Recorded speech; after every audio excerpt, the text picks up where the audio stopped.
राष्ट्रीय बीज निगम की ऑनलाइन पेपर है, उसकी वो आयोजित हुई और उसमें कंप्यूटर हैक करके नकल करने की कोशिश की गई है। लेकिन इसमें 14 लोगों को गिरफ्तार किया है। न्याय एवं कानून मंत्री जोगाराम पटेल हमारे साथ जुड़े हैं, इनसे अधिक जानकारी लेंगे कि आखिरकार उनको गिरफ्तार कैसे किया गया। और जोगाराम जी, ये टेक्नोलॉजी के माध्यम से भी अब ये नकल करने की कोशिश है वो की जा रही है, तो इस पर काबू कैसे पाया जाएगा? क्योंकि युवा तो एकदम हताश हो जाते हैं कि अब तो अगर टेक्नोलॉजी के माध्यम से भी कंप्यूटर हैक करके है वो पेपर नकल करने की कोशिश की जा रही। देखिए, पूर्ववर्ती कांग्रेस सरकार के दौरान पेपर माफिया और नकल माफिया इतने हावी हो चुके थे कि उन्होंने अनेक तरह के हथकंडे अपनाए और उसमें ये कंप्यूटर हैक करना भी उनकी एक टेक्निक आज उजागर हुई है। ये भजनलाल जी सरकार है, यशस्वी मुख्यमंत्री जी की सरकार है और इस सरकार में जितनी भी परीक्षाएं होगी वो पारदर्शिता होगी, निष्पक्षता से होगी। न पेपर लीक होंगे, न कंप्यूटर हैक होंगे, न किसी को कोई इलीगल मीन्स अपनाने का अधिकार मिलेगा। और जिन्हों ही आज हमारे कंप्यूटर को हैक कर इस परीक्षा में नकल करने का प्रयास किया, तुरंत ही उनको पकड़ा गया। 14 लोगों को पकड़ा गया, उनके विरुद्ध कार्रवाई हो रही है और ये मैसेज गया आज कि ऐसी कोई इलीगल कार्रवाई की तो तुरंत पुलिस पकड़ेगी। और भविष्य में मुझे विश्वास है ऐसे जितने भी नकल माफिया है, भू माफिया है, बजरी माफिया है, ये सब समझेंगे और विशेषकर ये नकल माफिया अपना आप समझ आएंगे या पेपर लीक कराने वाले माफिया समझ आएंगे कि अब इस राज्य में ये संभव नहीं है। मेरा सभी बेरोजगार नौजवानों से ये निवेदन है कि आप निष्पक्ष होकर के अपनी परीक्षाएं दें। आप ही परीक्षा में जो भी आपकी योग्यता है उसके अनुसार आपको परिणाम मिलेगा, उसके अनुसार आपका रिजल्ट आएगा और उसके अनुसार आप रोजगार पाएंगे। न नकल होगी, न पेपर लीक होंगे, न कंप्यूटर हैक होंगे। कोशिश करने वाले कोशिश करेंगे तो जेल में जाएंगे।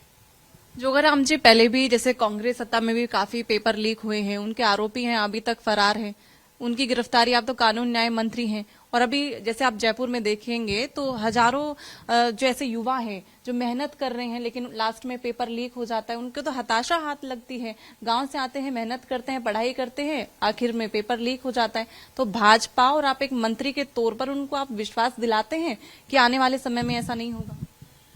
मौजूदा भाजपा सरकार बनने के उपरांत यशस्वी मुख्यमंत्री जी का और हमारा ये संकल्प था कि कोई नकल नहीं होगी, कोई पेपर लीक नहीं होगा और किसी तरह की परीक्षा में इलीगल मीन्स अपनाने का अधिकार नहीं होगा। और देखिए, हमारे आने के बाद इतनी परीक्षाएं हुई है, किसी में कोई पेपर लीक नहीं हुआ, किसी में कोई नकल माफिया हावी नहीं हुए, न नकल की गई। आज इस बीज निगम वाली परीक्षा में जो भी उन्होंने कोशिश की एक नई टेक्निक अपना करके कि कंप्यूटर को हैक कर दो और कंप्यूटर हैक करके नकल कराने की कोशिश की, वो तुरंत पकड़े गए। अगर हमारी सरकार सतर्क नहीं होती, हमारी पुलिस और एटीएस सतर्क नहीं होती तो ये पकड़ में नहीं आते, लेकिन तुरंत ही पकड़ा गया है। इसलिए मैं आपकी मार्फत मेरे सभी नौजवान भाई बहनों को, बेटा बेटियों को विश्वास दिलाता हूं कि आप बिल्कुल अपनी योग्यता अनुसार परीक्षा दें। परीक्षा के कैलेंडर जारी हो चुके हैं और तुरंत निर्णय आएगा। निष्पक्षता और पारदर्शिता से परीक्षा होगी, न नकल होंगे, न कोई कंप्यूटर हैंग होंगे। आप निश्चित होकर परीक्षा दें, अपनी योग्यता अनुसार आपको परिणाम मिलेगा। युवाओं के भविष्य के लिए सबसे ज्यादा जो जुड़ी हुई जो चीज है वो शिक्षा होती है और अभी राजस्थान में एक नया मुद्दा बना हुआ है। भाजपा कह रही है कि जो अंग्रेजी मीडियम स्कूल जो ओपन किए गए थे कांग्रेस की सत्ता में, उनकी समीक्षा की जाएगी, लेकिन कांग्रेस के नेता कह रहे हैं तो बंद करने की फिराक में है भाजपा सरकार। कांग्रेस के पास झूठ की दुकान है, भ्रम फैलाने की दुकान है। उनके पास झूठ और भ्रम के सिवा कोई है नहीं और सिर्फ आरोप और प्रत्यारोप है।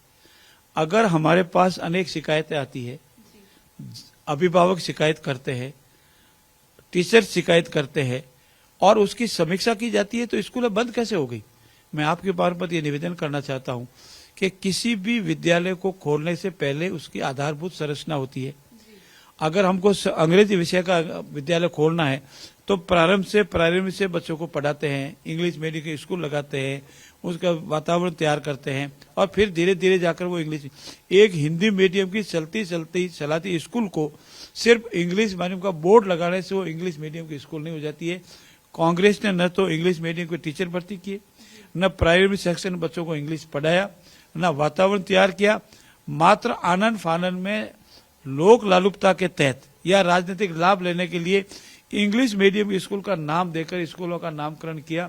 उससे जनता में नाराजगी हुई। कांग्रेस को सरकार से जाना पड़ा और अनेक शिकायतें हमारे पास भरमार है। 237 ऐसी स्कूल आई जिन्होंने एक भी विद्यार्थी ने प्रवेश नहीं लिया क्योंकि वो इंग्लिश मीडियम, वो हिंदी मीडियम पढ़ना चाहते हैं। ऐसी स्थिति में हमारी सरकार ने ठीक समझा कि इन सब की जांच की जाए और इसीलिए हमारे आदरणीय प्रेमचंद जी बैरवा की अध्यक्षता में कमेटी बनाई। इन सभी मुद्दों की समीक्षा की जाएगी। समीक्षा करना और स्कूल बंद करना में बहुत फर्क है और कांग्रेस को इतनी बात समझ में नहीं आती है, वो समीक्षा से डरती है। इसका मतलब उन्होंने कोई न कोई गलत कार्य किया है और उनको ये भ्रम नहीं है, उनको विश्वास है कि हमारा किया हुआ गलत कार्य जनता में उजागर हो जाएगा, इसीलिए वो डर रहे। बाकी डरने की जरूरत क्या है? समीक्षा हो जाएगी, सही स्कूल है चलती रहेगी, गलत है तो बंद हो जाएगी। ये तो खुली समीक्षा है, हमारा निर्णय नहीं है, अभी हमारी समीक्षा का निर्णय है और रिपोर्ट के उपरांत गंभीरता से विचार करने के उपरांत इंग्लिश मीडियम स्कूल रखना। हमारे साथ मंत्री जोगाराम पटेल जिन्होंने बताया है कि आने वाले समय में भाजपा की पूरी नजर रहेगी कि युवाओं के साथ गलत न हो, इस पर पूरी नजर है वो भाजपा की सरकार की रहेगी कि पेपर लीक है वो बिल्कुल भी न हो। कैमरा पर्सन विजय गिरी के साथ मैं नेहा जोशी, सच पे धड़क, जयपुर।